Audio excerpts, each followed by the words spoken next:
Welcome to The Bitter Jury, a weekly podcast detailing the biggest storylines, controversies, strategies, and gameplay from the Big Brother US 24 season.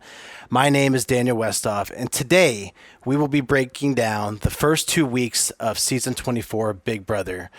During those 2 weeks, we've seen alliances formed, targets created, ankles rolled, evictions canceled, and so much more.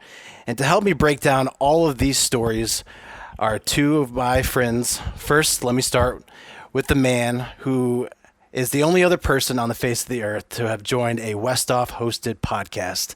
It's my friend Charles Matthews. Charles, how you doing?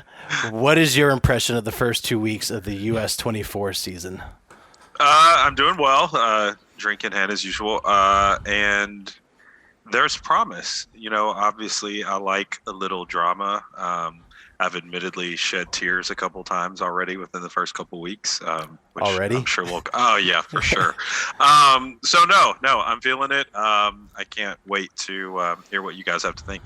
And also joining us today is the only man who may have a longer morning hair routine than Pooch. It's my friend Dalton Thieneman. Dalton, how you doing? What are your thoughts? Good. That's a compliment. I know we're gonna get to Pooch's destiny here in a second, but no, pumped to be here. I think after week one, I think I could say this is probably a hot take, but I think this is the most explosive week one in Big Brother history. So I'm excited to break it down with you guys. Yeah, no, I agree with you there. It was quite an exciting week one. We're going to get right into it. And just to kind of give a layout of how we're going to do this, I'm going to go over the recap for what the week looked like, kind of talk about the alliances that formed. We're all going to talk about our favorite moments, the most important moments from the week, who we think's in the best position, and then we'll go and get into our predictions for the following week. So just to recap quickly what happened during week one of Big Brother, Daniel became the first HOH. He won the 3 or 4 part first HOH competition. He decided that he was going to nominate Michael and Terrence. When the power veto was played, the players were Daniel, Michael, Terrence, Amira, Indy, and Turner. They played in a medieval style power veto where you were hooking rings onto your sword as you rode a fake horse. Turns out Michael won that power veto. He took himself off the block. And enemy number one of the house, who was Taylor, became the renomination for Michael. But by the time we got to eviction night, we were all thrown with a curveball. There was an exit from the game. Paloma decided to remove herself for health reasons. Therefore, not only was the eviction canceled, but so was the whole backstage pass twist, which I still don't fully understand exactly how that was supposed to go down. And so we ended up with nobody leaving on a vote this week.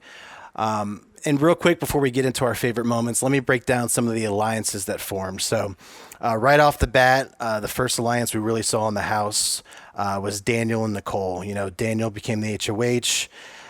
Nicole and him just immediately gravitated to one another, and they've become probably the strongest duo in the house, at least during the first week.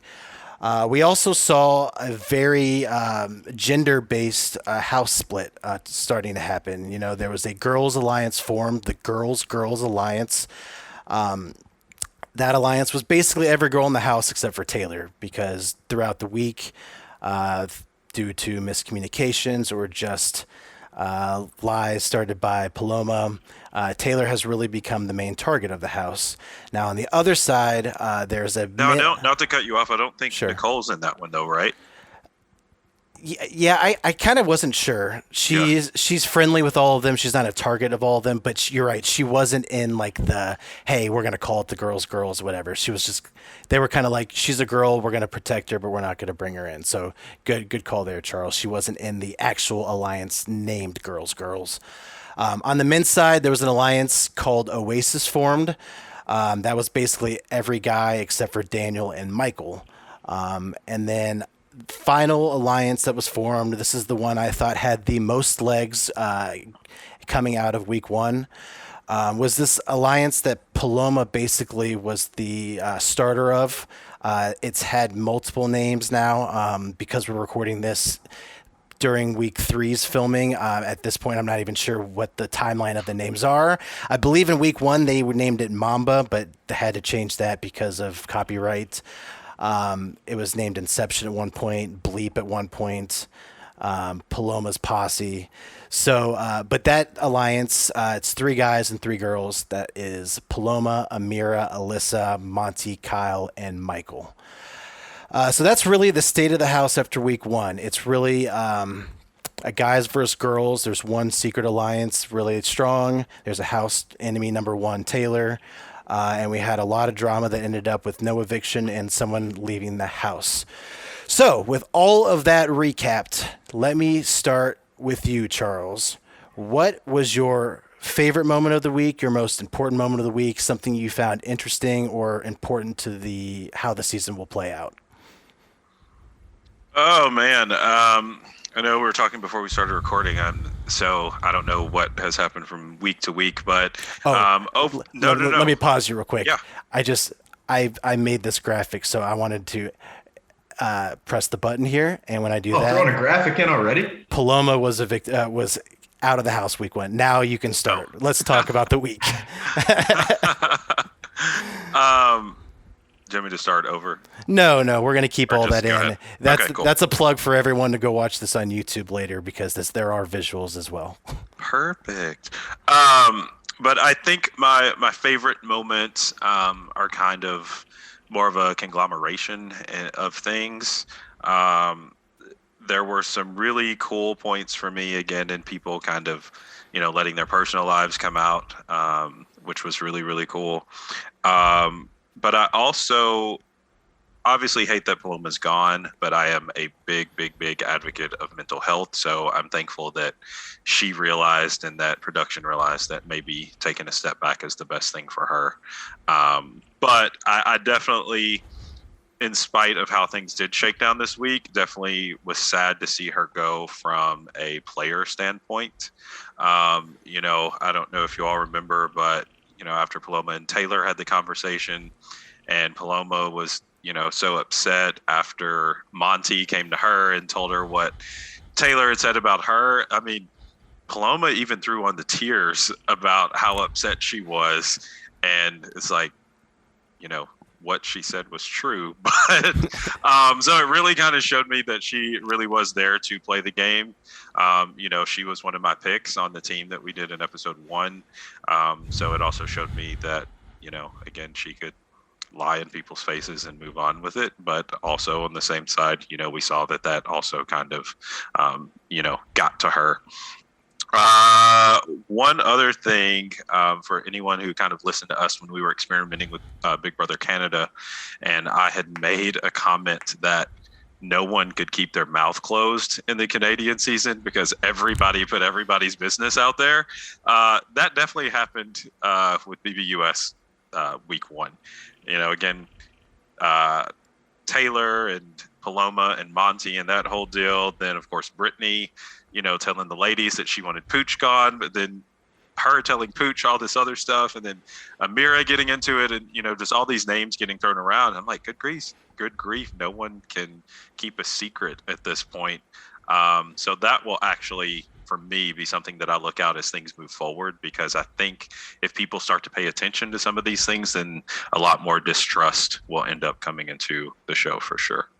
No, I totally agree with that point. I had the exact same thought, and I do think this is one of the worst seasons I've seen for keeping secrets. Like, through the first 2 weeks, I don't think we had a single alliance make it through without the entire house finally finding out about it. Like, we'll get to it when we talk about week 2 in a moment, but one of my favorite moments of the entire first 2 weeks was when Pooch was the last to find out that Oasis had leaked to the entire house, and he was scrambling, trying to figure out who let it go. And it's like, what we've learned the first 2 weeks here is that everyone has a huge mouth and no one knows the value of keeping a secret. I mean, just Brittany alone going to Pooch, who has not talked game with her in the first couple of days, and just spilling the beans on Amira targeting Pooch is terrible gameplay, and just goes to show that some of these people may not be as schooled or as big of Big Brother fans as they think they are. But with that in mind, Dalton, what was your impression or favorite moment of the week? And actually, just real quick, so I had this note down that I was going to bring up later, but I feel like this is a perfect segue now. So I was watching the Winner's Circle podcast, which is Derek and Cody's podcast, and one of the points that Derek was making with Jeff and Jordan, who joined the show, was that there's a huge inclination the last couple of seasons of Big Brother for final twos and alliances to pop up, like not only the first week, but the first couple of days in the house. And obviously Daniel and Nicole fit that mold. Just what are your guys' thoughts on that? Like, I feel like these kind of things blow up more often than not. Like, should they wait another week to kind of feel out the house, feel out the personality so that they actually are in it for the long term? And again, I know for alliances, you can't turn down an alliance, but I feel like this season more than most, final twos and alliances are all over the place the first week here. Well, I definitely, just going off of our fantasy draft from our first episode last week, if I were to redo our draft, I probably would have drafted in reverse order. My first pick would have been my last pick would have been my first. And so just going off that alone, it kind of goes to show that you don't really know the people based off their first impressions or how good of players they're going to be in the Big Brother game. You kind of need a couple of weeks to see who can keep a secret, who's athletic. Like, did anyone think Michael going in, like when you saw his intro package, was going to be this veto beast? But I also do think that people think like it's necessary for your final resume when you're sitting in that final two chair to have this big reveal that you had this day one alliance with someone. And it's like, because, Tyler and Casey had one and Cody and Derek had one. And so that's like the mold of a great Big Brother player. But I think if it's right, then it's impactful. But if you're just doing it to check it off the resume, I think it's better to wait and take a couple weeks, assess the game, and really figure out who's a player and who's not. Am I onto something there, Charles? Yeah, I mean, I see both sides, and this kind of touches on, obviously something else we could talk about later, and, the people that are being bullied in the house and how people are stereotyping and so on and so forth. But you're entering the house to play a game where literally first impression is going to make a huge impact because you are coming in and playing right out of the gate. So on one hand, if you go in and, especially the first time that all of us met, for example, like I knew immediately that I liked you guys. And so if you go into the house and you have that bond with someone, 100% go for it. Because if I'm entering, I know that within the first 30 seconds that someone is going to make a judgment about me, and I want to put myself out in the best face forward so that I can hopefully, tie in with some people. Now, on the flip side of that, I do think sometimes people start to form alliances a little too soon just to try to get numbers, which obviously numbers are important. But on the flip side of that too, as we've seen, no one can keep their mouth closed. So that may end up kind of biting you in the foot at some point, or shooting in the foot rather. Yeah, sorry guys, I didn't mean to get us off the rails this soon, but it was something that from the alliance standpoint, I know you guys are the Big Brother historian, so I just wanted to throw that out there because I feel like, especially this season, they're not tight-lipped as, is pretty typical. So it's just wanted to throw that out there, see what your opinion was on that. No, great question. Yeah, but no. So Dalton, what was the most important moment of the week for you, or just your favorite moment, or something you want to bring up? Yeah, I feel like Charles took the more important, what implications are we going to see down the road from that question. I just took, what were the most funny moments kind of thing. I have 3. So I'm the worst. I can't just give you one. But I think I gave 5, so you're good. Right. I've got 3, and they're more serious. So we'll just let you do the fun stuff.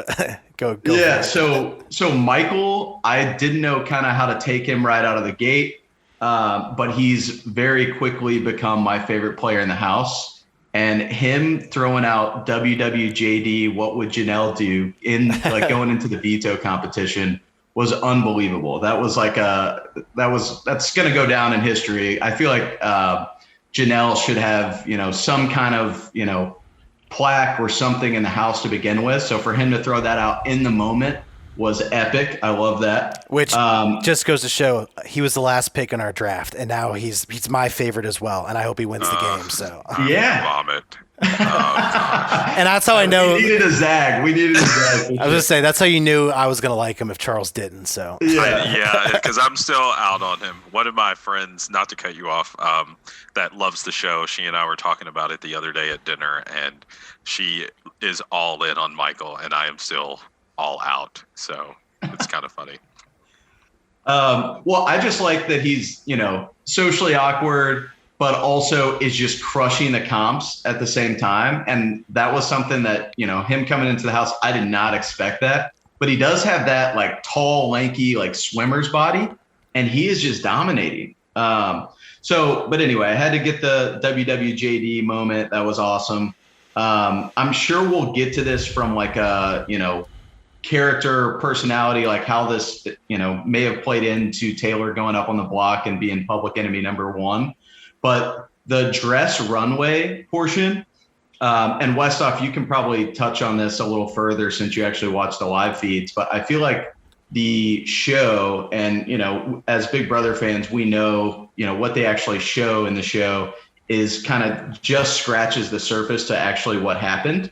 And I feel like the house was like pushing her to go try on all these dresses, get kind of the runway going. But I thought Taylor was having a blast. I liked the fact that she, they pushed her to do that, and then she was having a blast with it. So I thought that was a pretty pivotal moment too. And then finally, this is the most like under soul. I'm sure like no one's talked about this. I haven't talked to either of you guys about this. But Monty in the intro videos doing the impressions of the Godfather and Denzel was fucking hilarious. I don't know if we can cuss in this, but I was dying laughing at that. Well, I'm not quacking this, so if it is cussing, it's going on live. But, oh yeah, and I cuss all the time. So yeah, that's that stuff in the episodes. I'm like, that's that cheesy like.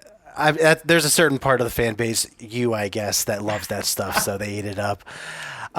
No, with the Taylor and the dress scenario, no, you hit it right on the head, and it's kind of like the whole thing, like all this drama boils down to the same thing, is Taylor does something that in the moment is sincere and is encouraged by other players, and then as soon as that moment is over and she leaves the room, they flip it on its head and they use it against her, and they put context around it that was never there.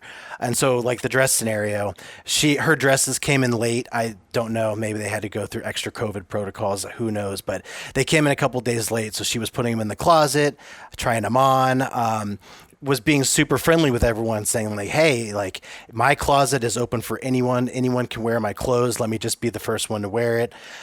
She put one on and everyone was like, oh my God, it's so beautiful, like do a little runway thing. And she was like kind of embarrassed about it, but she did it because everyone was egging her on. And then they're like, let's do a whole fashion show, and she was like, oh no, I don't want to do that, kind of like I'm not feeling that. No, they egged her on and pushed her into it, and so she decided, okay, I'll play along and come out of my shell a bit. And so she goes and does it, and then as soon as it's over and she walks out of the room, everyone's like, can you believe she did a runway show? It's like, you told her to do it. So that's there. I mean, there are just countless times in the past 2.5-3 weeks that's happened, and it's just watching the live feeds last night, I almost became too sick of it and turned it off, but there's hope in the house. I see a silver lining on the horizon. So for anyone tracking the Taylor saga, hang in there. I'm hoping it gets better, but we shall see. This has been a very interesting cast so far. My favorite moments of the week, I've got 3 as well. Some of them we've touched on already. First one was Paloma really set the tone for the house. I don't know about you all. I kind of want to get your opinion on it. Do you like I understand the point of Big Brother is to lie and manipulate and to use people's emotions against them. And I like Paloma might be like, that might be one of the, like in 1 week, she turned the whole house against one person out of things that she like basically made up out of thin air. And so like there's two sides of me. There's one side of me that analytically is like, that's really good gameplay. Like if she were to stick around for a whole season, think about what she could do week to week, and just like she puts on those puppy dog eyes and everyone just instantly believes her. And then in the DR room, she's like basically laughing at how she's running the house. And so like there's a respect to that. But then there's also just like the human side of me that's just like, it eats me up when I see like it's actually emotionally affecting Taylor and like hurting her self-esteem. And so there's part of me that's like, even though I respect the strategy behind it, like, can you stomach it? And sometimes I can't. Like, how do you all feel about that? Do you love to watch it, or do you feel conflicted at all? So I guess I'm the host here. Let me direct that first to Dalton. Yeah, I mean, I think that's, and of course, I feel the same way, Westhoff. But I think I'm like more tuned into like, is this a good strategy from a big brother standpoint? And I mean, you have to give it to Paloma because I mean, you mentioned it, I think, before we started recording, but even, a week or two after she left the house, there are still people in the house, including Daniel, I believe, who like fully believe what she was saying. So clearly, she was making an impact. Those persuasive talents, if you will, are still, the implications from that are still in play in the house. So, yeah, I mean, it's hard to divide the two, but I'd love to hear Charles' thoughts on it too. But those are two different things, the human element and what's good for the Big Brother game, two completely different things. Yeah, Daniel, I feel as if you probably already know where I'm going to go with this, since we've had to talk about whether or not I could lie to your face if we were in the house together. But, and I say that I'll probably say this 8 million times, throughout this season, you're going to play a game. And obviously, human emotions aside, if you've watched the show, which you are required to do prior to going in, you know that emotions and being lied to and being manipulated are a part of that process. If you feel like that's something you can't do, then don't do it. And again, having talked to some people who have been in the house, obviously I know those things can kind of change, once you get in there, because you're now locked in with these people and you're cut off from the rest of the world. And then emotions are now escalated, to an all-time high, maybe to a level that you've never even felt before in your life. But it's a game, and that's kind of the harsh reality of it. And if you put me into a situation where I can be told that pretty much anything goes as long as I'm not committing murder or stealing from someone, that I can do what I need to do in order to win a 6-figure amount of money, I'm going to do it. Now on the flip side of that, I do think, as you all mentioned, like from a CBS Big Brother side of things, obviously with the state that our world is in today, some of those things obviously can be escalated, again, as we've seen this season. But, at the end of the day, I just want to see good gameplay. And part of that for me is the manipulation and strategy, for sure. Yeah, and I'll give Taylor credit. She did break down at the end of week 1, and we saw her get emotional about it. But even with the continued, obstacles she's had in the house, especially with this growing myth of, the evil mastermind Taylor that has grown. She's really, after that breakdown at the end of week 1, she's really taken it, she's been strong in the face of that adversity, I'll say. So it's more of Big Brother Twitter, Big Brother podcasters like ourselves talking about these scenarios, and less about her sitting in the house wallowing. She is a fighter. So want to make sure we give her that credit. Quick. Westhoff, before you move on, let's do a hypothetical here just to go a step further. Like if Paloma didn't take herself out of the house and from a mental health standpoint, and she's still in the house all through the season, do you think she is casted from like an America popularity standpoint? Is she kind of a villain because of those persuasive and manipulative tactics? Because, I mean, we've seen it from players in the past where they lie, cheat, deceive. It's part of the game, but they do that and they're not as popular with, from an audience perspective. And I feel like Paloma was heading down that path pretty quick. Yeah, no, I think she was. She was on that path. She was flaming out a little bit. Her game was burning bright, and although that was good in the moment, that probably wouldn't have lasted 80 days. So I can see her being cast as the villain. You, Charles? Yeah, I do. You have to think too, for me, which is maybe why I'm on here, because I like a little controversy. But, some of my favorite players in the house over time have been the villains. And, I love reading through, Facebook or Instagram comments and people like, well, you have to be nice to people. Again, like, you don't have to be nice to anyone. Shut the fuck up and we can go play the game. Evil Dick is one of my favorite players of all time. Actually, is my favorite player of all time. And he was not nice, but he did what he needed to do to win the game. And he fucking got there. Paul also ended up kind of in that villainy. He's not nice because he's manipulating people. He just did it better than everyone. So get over it and let's move on. I kind of brought that up on purpose because I know how you feel about Paul. I think I might have just learned something about myself because I was an Evil Dick fan back in the day. I was a Paul fan in season 19. But I didn't become a live feeder until season 20. That's when I really started diving into the live feeds. And ever since I became a live feeder, my favorite players are now the Taylors of the world, the Nicole Anthonys, the little engines that are being picked on, and I want to see them rise to the adversity. I'm like, maybe it's because when you just get the show for 3 hours a week and you get to just see the highlights, you don't wallow in that like ickiness for as long as like last night I had the feeds on from like 8 p.m. until like 4 a.m. just in the background. And just like every time I turned around, Taylor's alone in a room, just like trying to figure out what she did wrong to piss everyone off. I'm just like, it wasn't you. These people are crazy. So I think I just had a little realization that it's the live feeds that have really made me a softie. So that was a nice aha moment live on air there.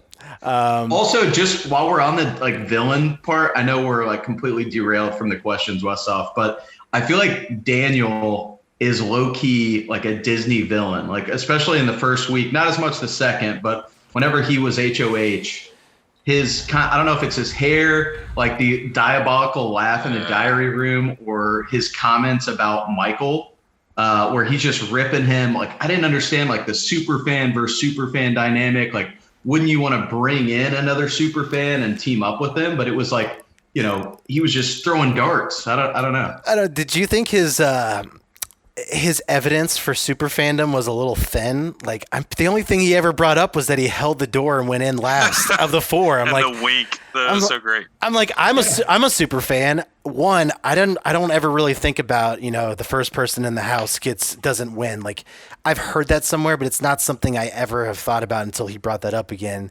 And two, like, if you're just a nice guy, which Michael seems to be, you hold the door for everyone and let them go in. So he didn't mention anything else about Michael that made him a super fan other than that. So I'm like, all right, dude, you're building this entire myth around Michael off of holding a door. It's a little thin to me. Different level of paranoia in the house, though. That is very true. So, real quick, just before we move on to week 2, my other 2 important things I noticed. One, this season, the Girls Alliance has a little more traction than we've seen in last seasons.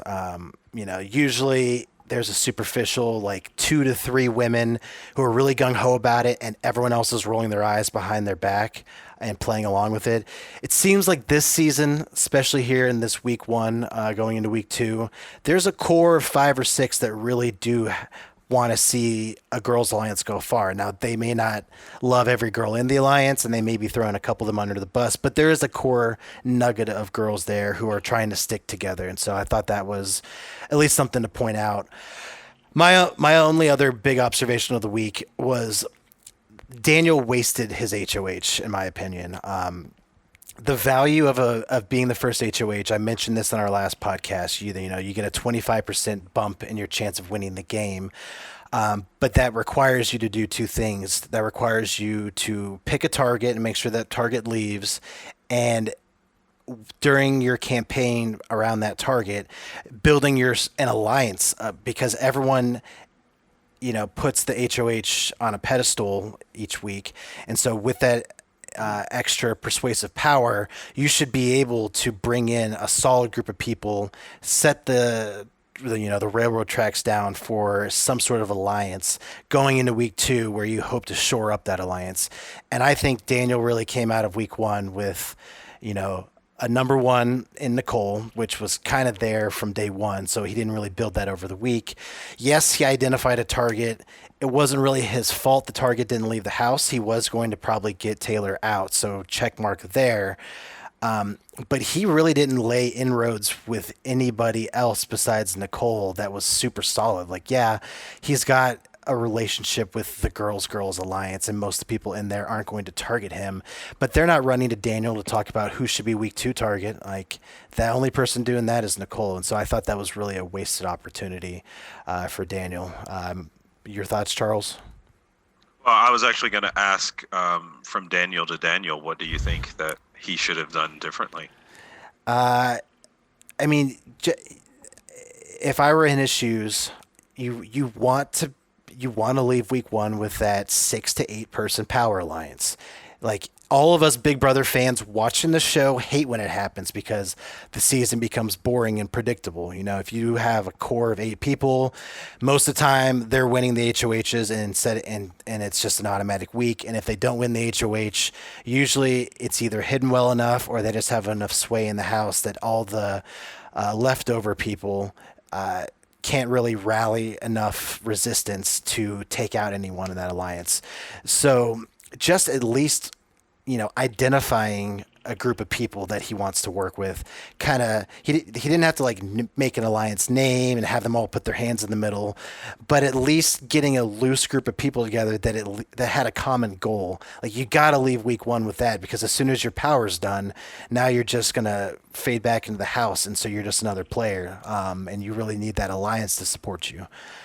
Yeah, and that's kind of where I am on that. I think that, again, for lack of a better way to say it, it was a wasted week. It was kind of boring in a sense as far as, where the nom stood, because I feel as if, he's already talking, oh, I'm not going to get blood on my hands, so I'm going to get Taylor out. And it's like, man, it's the first fucking week. Like, yeah, you're going to have to nominate someone, but is anyone really going to look at it as blood on your hands because it's the first fucking week and somebody has to do it?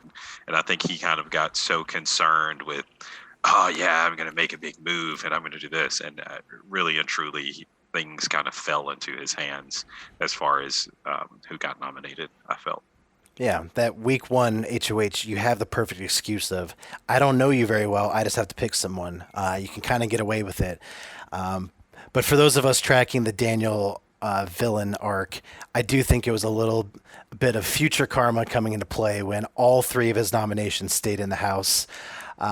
So, we could kind of use that to transition into our week 2. Week 1 ended, all 3 of Daniel's nominees stayed in the house. We canceled our backstage passes, and we're going to have a pretty normal, straightforward week here. And so we start off with an HOH competition. In that HOH competition, let's just, before I even get to the whole week recap, we should probably just do it here. There was an unusual circumstance in our first live eviction episode outside of the canceled eviction. Not only did we have a unprecedented, I guess leaving the house week 1 isn't totally unprecedented. I think it's happened once before, but it's never been where someone's left the house week 1 and the HOH competition also had to be canceled in the same episode. And the reason for that was that Jasmine, who completed the obstacle course and the rock climbing wall and all that just fine, as she leaves the stage to go back and take her seat, trips, rolls her ankle. There's a bit of, is this real? Is she actually hurt? Cameras cut. When we come back, Julie Chen is wrapping up the show, and we don't even get to see who's going to be our HOH winner. Two things I want to talk about here. One, just what were your thoughts on that ankle sprain? How do you see it impacting the season going forward? And then also, are you guys aware of Confetti Gate and the drama around that? I'm not. No. Okay. I don't think so. I love Gates, though. I mean, throw in more Gates, more controversy. Let's do it. So Confetti Gate was, as she was doing the rock climbing portion of the wall, this is Jasmine we're talking about, she did slip and her foot almost touched the ground. And I didn't get to study the tape very closely. We were driving back from Iowa during this episode. So Gruskin and I guess we didn't even acknowledge. Gruskin is not with us today. Sorry that we didn't address it till 20 minutes into the pod, but he's in LA. He's at the Tennis Channel studios. He'll be back with us in a week or two. But Gruskin and I were listening to the recap, and apparently Twitter was blowing up because different angles show that her foot may have touched the ground and moved a piece of confetti. But then other people were arguing that no, air resistance from her foot sweeping by may have moved the confetti piece. Air resistance, wow. So I wasn't aware of the fact that everyone was kind of turning it into controversy. But I do remember, one, I still love Jasmine, so I'm glad that they kept her in that comp. But I don't know if you all remember too, like, you know, Julie acknowledged and said that they did look at the tape from a Big Brother perspective, you know, in that moment, and that she was safe. So we're going with what CBS says. Yeah, fine by me. I'll take the tape. It wasn't like it was for all the marbles. There was still a second part of the competition with 7 people competing. So, who was the other player who like pulled? Was it? I can't remember if it was Taylor or Michael, but I think both of them also fell on the wall. And the core strength and upper body strength to like pull yourself up from that I was so impressed. Like that whole obstacle course was like, you know, pretty legit. But Taylor ran through it. Michael, man, his lanky ass, man, he is dominating not only the Knight's Tale competition is how I call it, which is a great flick. I don't know how we haven't brought that up yet. That was actually a great reference there. Yeah, Props. That kind of precision of a comp like that, and then also like just, you know, typically your kind of athletic prowess, somebody who's just a freak dominates those kind of obstacle course. I mean, both of them ripped through it, but both of them were super close to touching the ground also. That's why I brought it. And props to Amira too. She kind of killed it as well. Yep. But let's talk about the injury itself. Apparently it was a grade 3 ankle sprain. I don't know. I'm no doctor, but from I thought you were about to be like out of 5 and you were like, did the research. Yeah, the blood flow actually, it means reduced blood flow into the ventricular vein. No, I saw one tweet about it that said it may be a 12-week injury. So we may have a Christmas situation here. I have my thoughts on it, but how do you see this impacting the season, Dalton? I mean, I haven't really thought about it, but clearly it didn't impact like the short term here because she ultimately pulls off the HOH. But I don't know. Hopefully she, I know we're about to kind of get into the recap of her HOH reign and how all that went, but hopefully she took full advantage in terms of, you know, building alliances and kind of setting herself up so she doesn't have to be a comp beast and it won't make much of an impact. Charles? I mean, I at this point don't see it really affecting anything, but that's to be determined. You know, obviously, depending on how she recovers and you know what the physicians on set and everything say, you know, she may or may not be able to compete in some things moving forward. But, you know, as we've seen also too in some seasons and over time, that you don't need to necessarily win the comps if you can, do what it takes to make sure that you're aligned with the right people as well. I still really, really, really like Jasmine's social game. A friend of mine is convinced that her accent is fake, and we kind of got into an argument about that the other day. Speaking of which, Daniel, what do you think? Because you watch the feeds, and my same friend does too, and she is convinced that Jasmine's accent is nowhere near the same on the feeds as what they. Charles, I'm so glad you brought this up. This was my in my notes. I can't wait to hear what Westhoff has to say. Well, since Charles likes Jasmine, you must know what my opinion of Jasmine is. I am not a fan of Jasmine. I can't bring any argument to the table on whether or not the accent is real or not. I actually just kind of tune her out when I hear it. Wow. It's kind of gets to you when you're watching it all day long and listening to it. It's just too much for me. And we're Kentucky boys ourselves, and so I feel like we get enough of that country accent. And from Louisville, I always like to I very easily tune out that country accent. Let's just put it that way. I love the yin and yang of you two being on polar opposite sides of the spectrum here. It's awesome. Yeah. By the way, Dalton, I consider you a Kentucky boy too at heart, even though you grew up on the other side. But no, I think the impact of this on the season is that Jasmine isn't going anywhere for a long time. Like, why the hell would you ever evict her? She's no threat at all.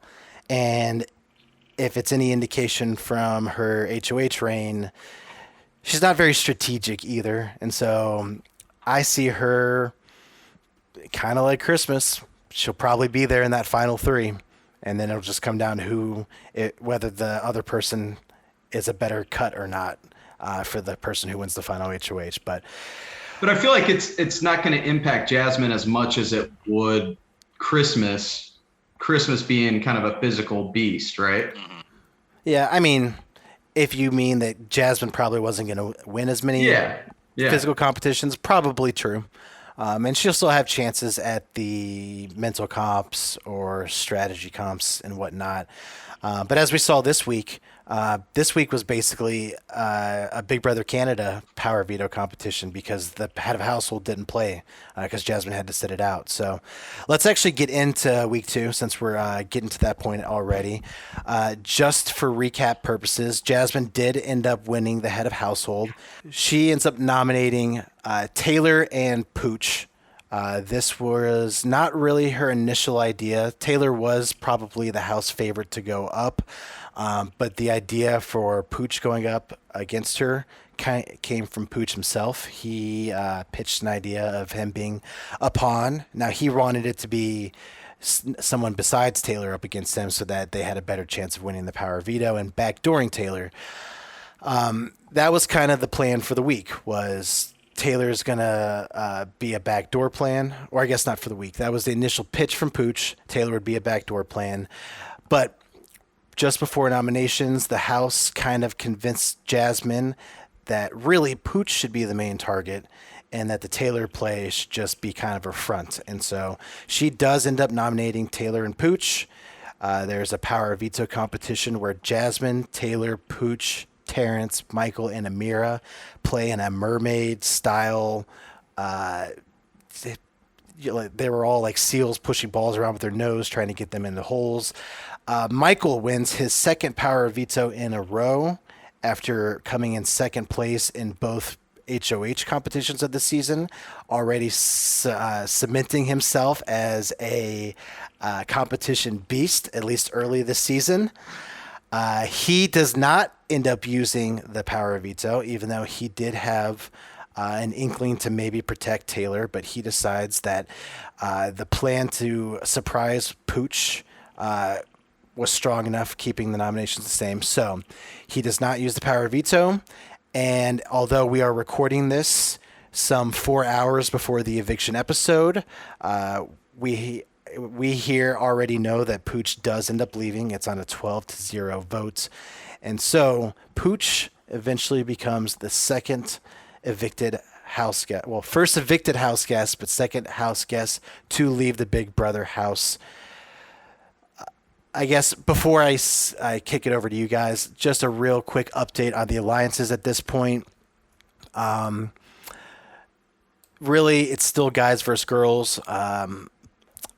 Oasis, the guys alliance, thinks that they're hidden in secret, but the strong hidden alliance of the house, Mamba, which at this point has become Bleep or even Pose Pack.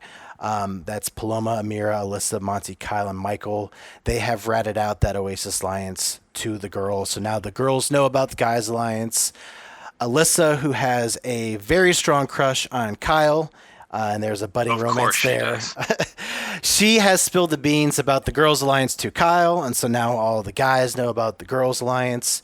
So still in week 2, no one can keep their mouth shut. No one can keep a Shut secret. the fuck up. My Oh gosh. man, So Alyssa is running the show too, by the way. state of the house as is. We'll start with you, Charles. What are your favorite moments, most important moments of week 2?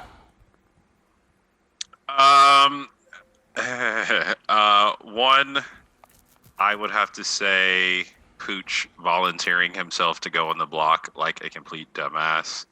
I mean, and I forgot what the context was around it, and I could again be blurring weeks together, but at some point he like looked to the camera and made some "I never miss the sweet spot" comment. And I think I literally gagged in my mouth and like threw up a little bit when he said I wrote that. this down. He said that he wanted to do this as a resume builder. That he Yes. knew it was risky, but it was a resume builder. Do you agree with that, Charles? Like at the end of the game, is this a resume key moment that he can use to solidify why he should win the game over others? I mean, maybe if you're in week 6 or 7 and you're able to pull it off, in week 2, I feel as if nobody's going to remember that. You know, obviously, you know, you do want comp wins and you want to be able to talk about how you manipulated and how you know, powerfully went onto the block and came off. But I mean, it's week 2 and there's already been so many other things going on that I think have affected the gameplay, again with Paloma leaving and Taylor and things of that nature, that even had he been able to pull this off, I think that it would have still just fallen under the radar.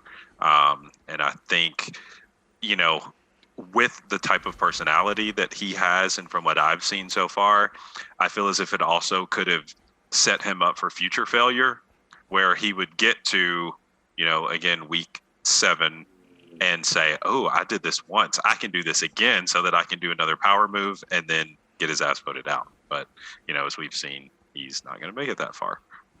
Yeah. Well, and what did you guys think of the him basically comparing himself to Dr. Will? Like Dr. Will was never afraid to go on the block. I'm going to take that kind of model. It's like, that's a little aggressive, Pooch. You're not even close in the Dr. Will territory. Yeah, and also, like, I haven't watched Dr. Will's seasons in a while, but I don't remember him actively pushing to be a pawn on the block. Like, he wasn't great at winning competitions, and when he did get on the block, he was great. He was great at protecting his game and pointing the target on someone else. But Dr. Will wasn't looking actively to get on the block, at least not from what I can remember. So, yeah, I think Pooch is one of these super fans that is really just a fan, but is trying to kind of embellish his resume a little bit, and it kind of exposed. He was kind of exposed here with this. I mean, even Alyssa says it on the episode. Like, obviously, you don't volunteer to put yourself on the block. Like, a casual fan knows that. Yeah. Well, so this is another little caveat. I'm all about the caveats today. But, and this is completely misplaced, the worst like BB Twitter comp I've ever seen. But there was a bunch of people saying before kind of Pooch got like too egotistical and got the big head later in week 2. But there were like people on Twitter comparing him to Cody, saying that he was like super attractive, got the blue eyes going, he's athletic. You know, Cody had the soccer component, Pooch had the football. And I was like, no way. Even Cody in the Cody and Derek season was much better of a player. It's got to be just that like machismo, like New Yorkie guy, like whatever. Yes, but I mean, you know, I think anybody can, you know, look at another human being and determine their attractiveness or not. I mean, he's not even like he's an okay looking guy, but he's kind of nasty. Like I don't know. It's weird. Like, and again, getting into that and he and Joseph's whole like that was going to be my favorite moment of the week. I don't know. It's funny to me, but it's like I don't know. His hair is greasy and I don't know. I don't know. That's a terrible comparison to me. That's you brought up the Pooch and Joseph cuddling segment, I think was on Wednesday's episode. Yeah. So in my family, I have a sister and then my parents. My mom and my sister and I are all Big Brother like junkies. Like my sister and I are live feeders. My mom's a huge fan, and my dad can't stay in the show. Just thinks it's the stupidest thing that's ever like. He hates when we talk about it. He's like, stop talking about that show. It's so dumb. So we've been working on it for years trying to get him. And so every once in a while he'll sit down and watch an episode with us, and like we're slowly getting him to care a little bit more and a little bit more. So he watched Wednesday's episode with us, and like my mom had already watched half of it, so we kind of just turned it on halfway through. The first segment is the cuddle sessions between Pooch and Joseph, and my dad is like, "Why is he doing that? Like, what show is this? Like, I don't get it." Why? He's like, "Aren't there girls in the house?" I'm like, "Okay, Dad." Well, is this the most one-sided bromance we've ever seen? Because I feel like Joseph was not having it.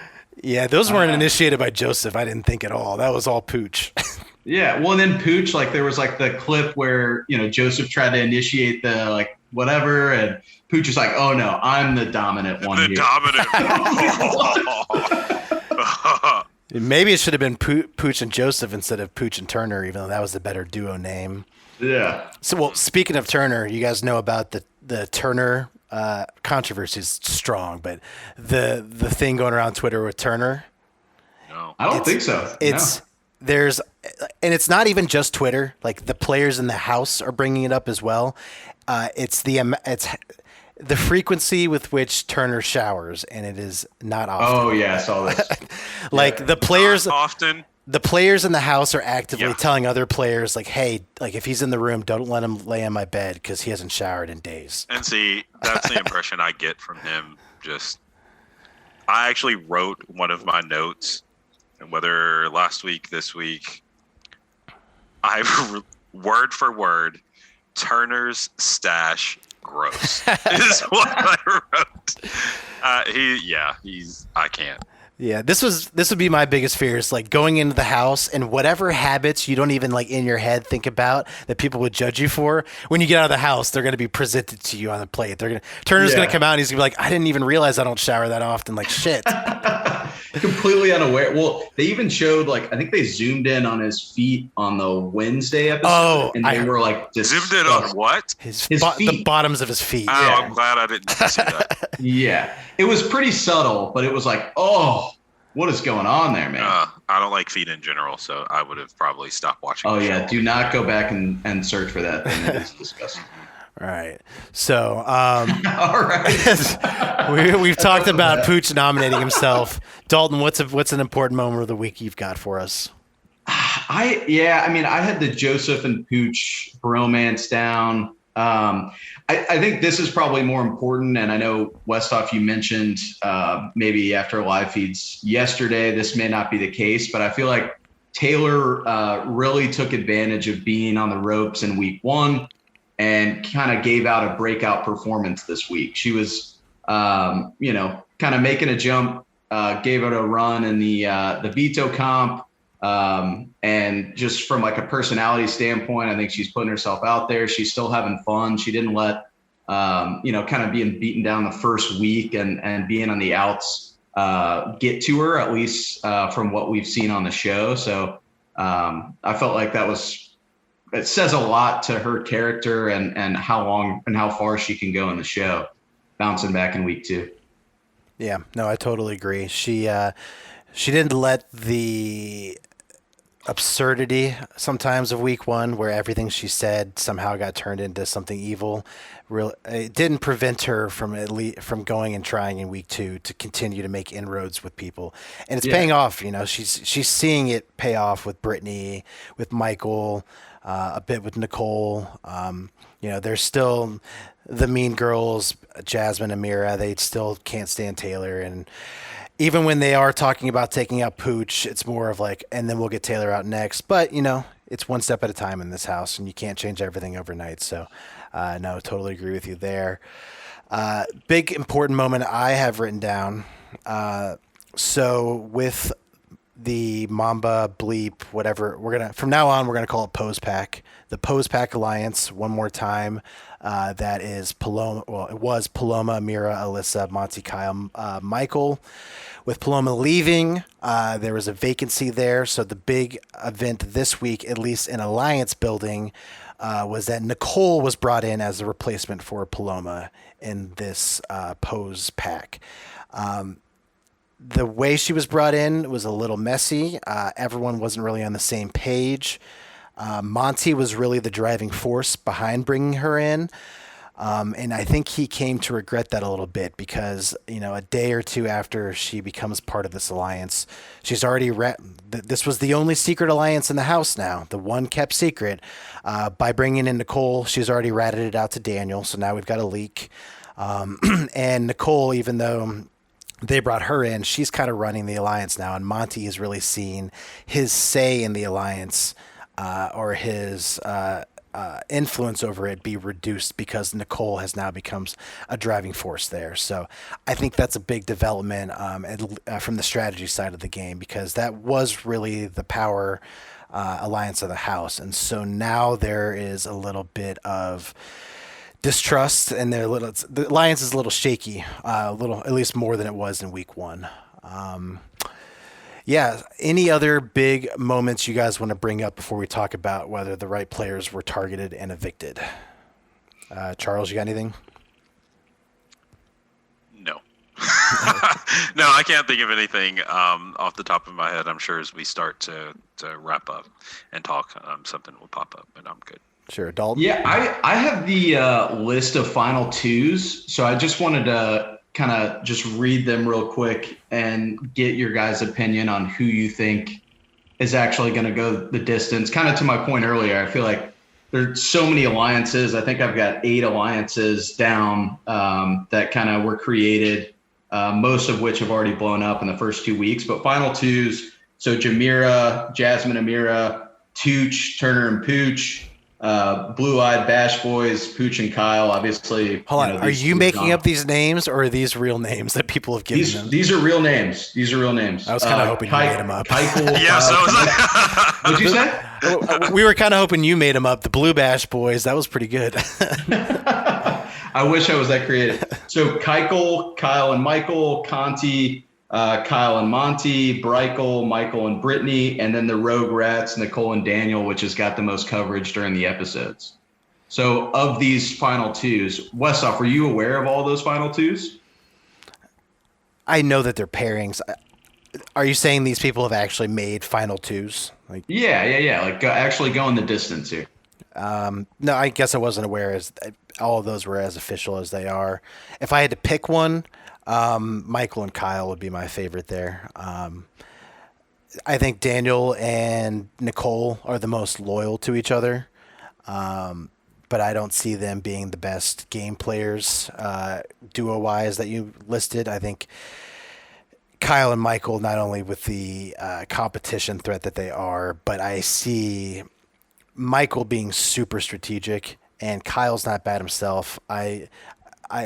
I'm taking into account some future events, so take that as you may. But I think Kyle and Michael are my favorite there. Charles? It's not because they look like brothers. They do look alike, don't Kyle they? and Michael. Now that I'm looking at them, I'll say cousins. I'm not going to go with brother, but I'll agree fair. with cousins for Close sure. enough. What about you, Charles?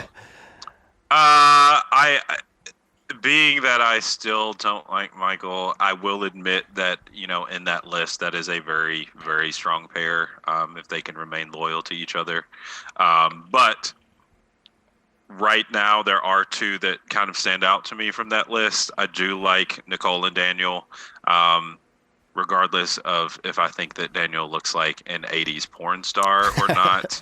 And then obviously with our pre-recording conversation, that kind of feeds into that stereotype for me a little bit. But dude hangs down. Well, Nicole, yeah, go ahead, Dan. I was just gonna say We're all thinking it. without bringing in the details of that conversation, I will at least say to the audience that part of that part of what we're discussing is that there was a night last week where they were given just a little bit of alcohol. I think they all had one glass of wine, but it got to some people's heads. One of those people being Taylor, who was having a girls' night session where Alyssa was talking about her big old fat crush on Kyle, and Taylor decided to freely and explicitly describe her feelings towards Daniel, and let's just say they are detailed and may make you uncomfortable if you're not if you're not as open with some of these things as some people may be. But I try to dance around that a little bit. The show comments. What'd you say? I said we'll link that in the YouTube comments, right? Yeah. How did it? Well, this is a complete sidetrack. But Daniel, do you even know how Daniel brought it up in conversation that was the case?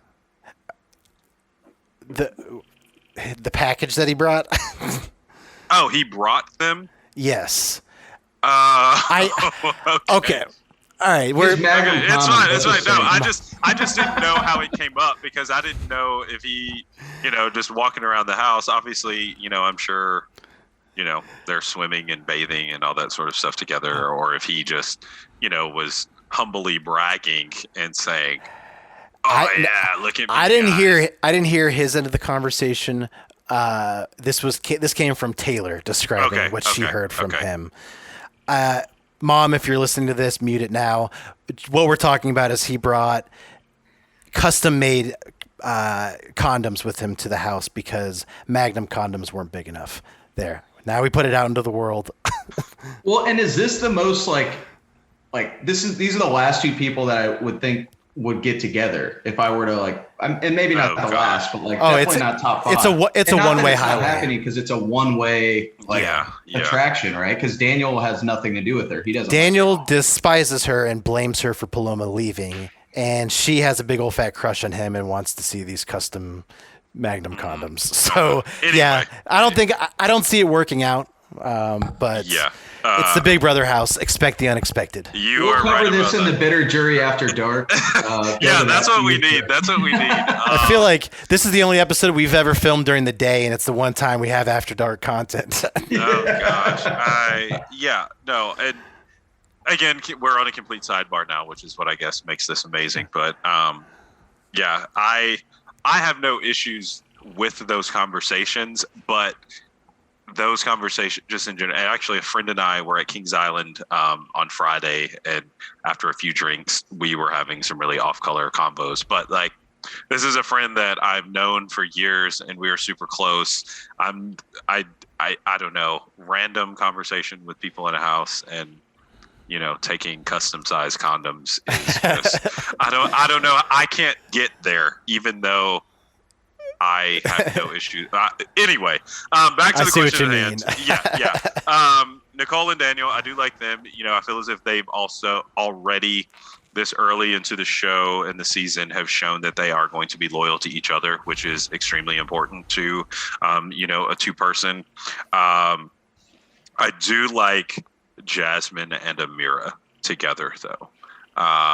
Jasmine, I know not everyone, and maybe not even myself, is completely sold on her being a physical threat. However, I am remembering she is a farmer and can probably lift and do more physical things than half the guys in that house. So I don't count her out on that just yet, where I feel that Amira has definitely done really well at putting herself in the thick of things and making sure that she's a piece of every conversation. Even with her getting thrown under the bus with Pooch and Brittany and that whole little triangle there, she's also proven that she can talk her way out of situations. So for those purposes, I think that the two of them are also going to be pretty formidable.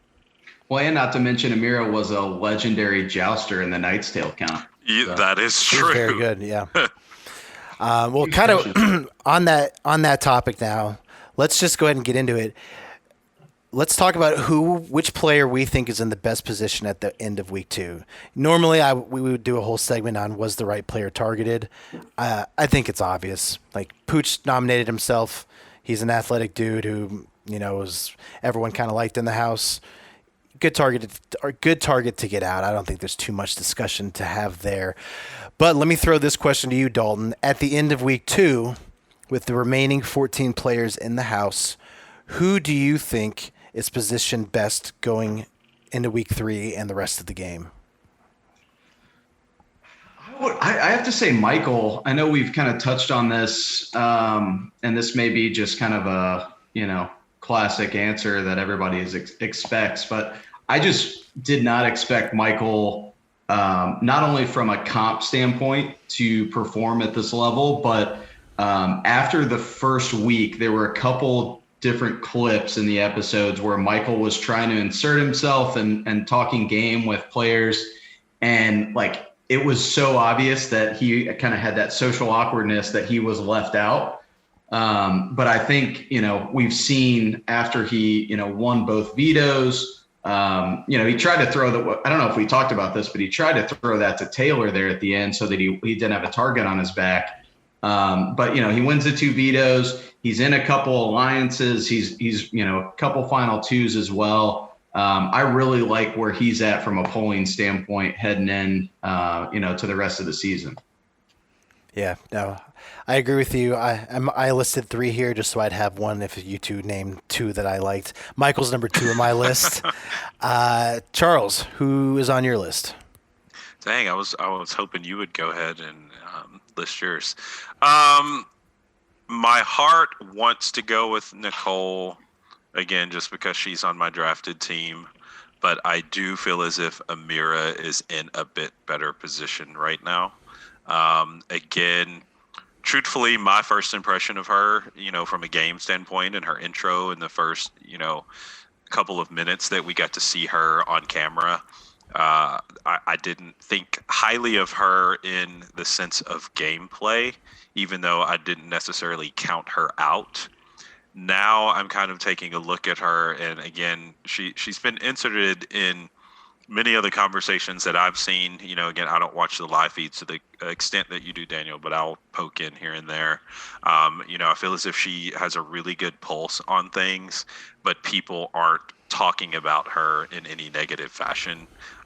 Again, that I've seen, and I could be wrong on that, but and I feel as if, again, with the jousting thing, it wasn't uber physical, but she's proven that she can hang in there in some comps. And she has, even though the girls has now been outed, she's kind of been a piece of some pretty strong potential alliances that, she's kind of one of those few people. She's one of the few people that hasn't been in a conversation of, some of the alliances that have gotten formed. So it's almost like people are always thinking about her, and that other people in the house also look at her as someone that they want on her side. And I think if she can stick that out and then start to pull off a couple comp wins, that she's going to go pretty far. Yeah, no, I totally agree. My list was number 1, Amira, number 2, Michael, number 3, Nicole. So a little synergy there between us finally. Wow, that's rare. I totally agree. Amira, she's kind of shown that she's in it in competition. She has the ability to win them if she needs to. She's a part of multiple alliances. She's a part of the most powerful alliance, at least at the end of week 2. She's also just very aware of what everyone's doing. She's got eyes on Joseph and on Brittany and Turner, and she takes the time to check in with the players that may not be directly impacting her game. And although I'd like to see her make inroads with some of those players and maybe make them more useful to her, at least she's keeping tabs on them. And so I think that's a smart play by her. Totally agree with everything you said on Michael Dalton. He came in looking super weak, not having a strong social game. Then when he proved himself physically, people opened up to him more, saw him more of an asset, and he's really made a name for himself there. I also think he's got a good head on his shoulders. He doesn't just jump right into an alliance when it's offered to him. He was very suspicious of being the last person invited to the Mamba/Pose Pack alliance. And I think he really was Brittany to a little extent, but really he was the only player in the house in the first 2 weeks not to really jump on the Taylor hate train and kind of see through that Paloma mist that was put over Taylor. And, the softy in me liked to see him at least reach out to her and show that someone in the house, isn't everyone against her. So I like that as well. And then Nicole, she's got that strong duo with Daniel. That's a rock, something to build off of. She got brought into the most powerful alliance and kind of is running it by the end of week 2. So she ratted it out. So maybe it has less power. But it just goes to show, she's wasn't in many alliances that first week, but going into week 2 now, she's really built up that alliance resume, and she's making moves with intentions of what those moves will do for her down the road. So, I agree. Strong top 3.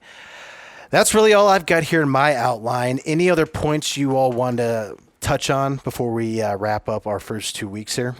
Yeah, So I have this- a. go ahead, Charles. No, I was going to say, I have a quick question, and I'm glad you said that, made that point again while you were talking about Nicole, because I was going to ask this. You had mentioned before, Daniel, and I'm posing this question to both of you, but how you feel that Nicole has ratted out that 6-person alliance. Do you consider it ratting out, though, since it was to her ride or die final 2-person? Go ahead. Dalton, do you want to go first? I mean, I'd still say in the context of the game, if you were to go back to her alliance, she's still the weak, right? But I think it goes back to, Charles, your point time and time again. If you can find someone this early in the game that is going to be loyal to you and you're going to give that back, maybe not. I mean, I think these two have kind of proven that they're in this for the long haul. This isn't just a final 2 for the sake of a final 2. So I don't think so. As long as Daniel keeps it to himself, unless it's for the betterment of their final 2. Yeah, so.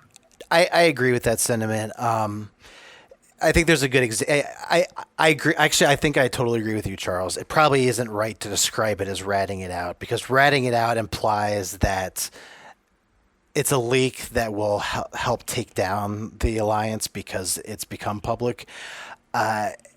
Daniel does not go and spread this around. He does keep it to himself. And a good example of what ratting out is, this part of this will come out in tonight's episode at the second half. It's part of week 3, but there's a new alliance formed called the Old School. It's the old people: Terrence, Nicole, Daniel. I think Jasmine's in it, Amira and Alyssa. Oh yeah, and Alyssa was the last one brought into that, and she wasn't really an older player. They just kind of adopted her, and she, because of her crush on Kyle, rats it out completely to Kyle, tells him about the forming of it. That's ratting it out, because Kyle then takes that information, and later on in the week uses it very cleverly to form something that will eventually hurt all the players in that Old School alliance. I won't spoil anything for you guys there, but everything that I was watching last night all had to do with her because she ratted that. That's ratting out. Whereas I keep calling what Nicole did ratting out, not because of the same implication there, but Nicole, in telling Daniel, what she's doing is she's explaining to him that she doesn't like the current formation of that Pose Pack alliance, and she wants to change it. She wants to get Daniel in there and get Monty and Kyle and Michael out of there, which really is how Old School was formed. It's just Pose Pack's alliance, but you swap out all the guys and put Daniel in, Daniel and Terrence. And so I guess I call it ratting out, because even though it didn't leak to the house, the intent was still to take down the alliance. So, well, and not to put the cart before the horse here, Westhoff, but you were implying that Kyle did something to take down Old School. Was it creating Founding Fathers? I've never heard of Founding Fathers. Really? Oh, actually, so it's founding Turner, Pooch, Kyle, Joseph, Monty, and then Joseph, I think. Yeah, Kyle. It's Turner, and Pooch is not. Pooch is out. Yeah. Yeah. Okay, sorry. Founding Fathers. I guess I didn't know the name of it. That's part of it. Yes, that becomes a bigger deal. Like it expands, but that's the core of what's going to become a resistance to Old School. So a little preview for all of you there. I believe week 3 will be a pivotal week. And if the live feeds are as exciting as the show will make it, then Wednesday's episode is going to be really good. So I'm excited to see how they edit because a lot just happened in like less than 18 hours. And so it probably 2 episodes worth of stuff. So we'll see whoever's job it is to edit that down. They've got a job ahead of them. Any final points before we wrap up these 2 weeks? Last chance to get in your thoughts. Dalton. Well, my first one is I can't wait for tonight's 2-hour episode after that little preview there. But the second is, and looking at my team, I don't know why I'm even bringing this up because I'm not confident at all that any of them are going to go to the end. But we didn't talk about this on the first episode. We need to do some kind of whatever for who wins the whole thing. What's that? Punishments and rewards for our fantasy. Yeah, punishments and rewards. Like obviously the winner, maybe we the other 3 pay for a dinner in Lexington or Louisville, whatever. But we need some kind of punishment and reward set up before we get too far along here. Oh right. Gosh, agreed. By next week's episode, we have to make an announcement of what that'll be. So yeah, put that on your to-do lists. Yep. Yeah, I don't really have anything else here. My last few notes: Brittany is messy. No one in the house is sneaky. Daniel got screwed. Yeah. Is Brittany like Brittany from last season? Who's Brittany from last season? Brittany from last season. There wasn't a Brittany last season, was there?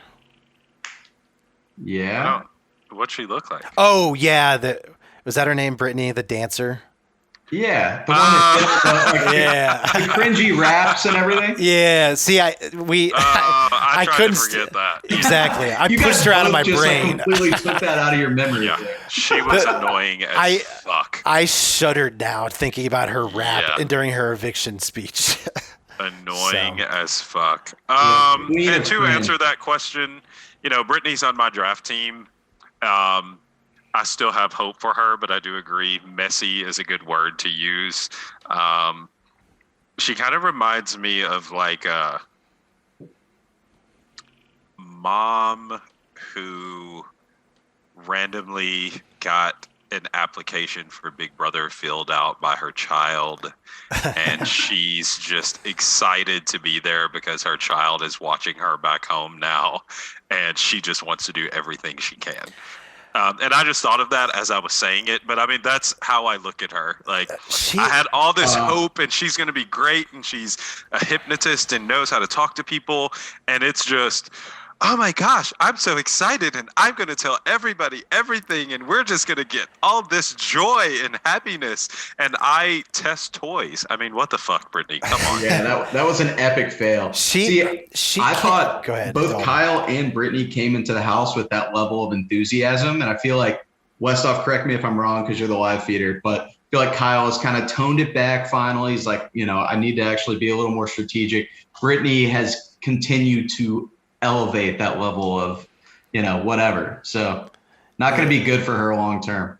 Yeah, Kyle hasn't really toned it down. He's just directed it at Alyssa. But no, Brittany, I told this to Gruskin when we were driving back from Iowa. There was a moment when so Brittany rats out Amira to Pooch. We saw that in the episode, right?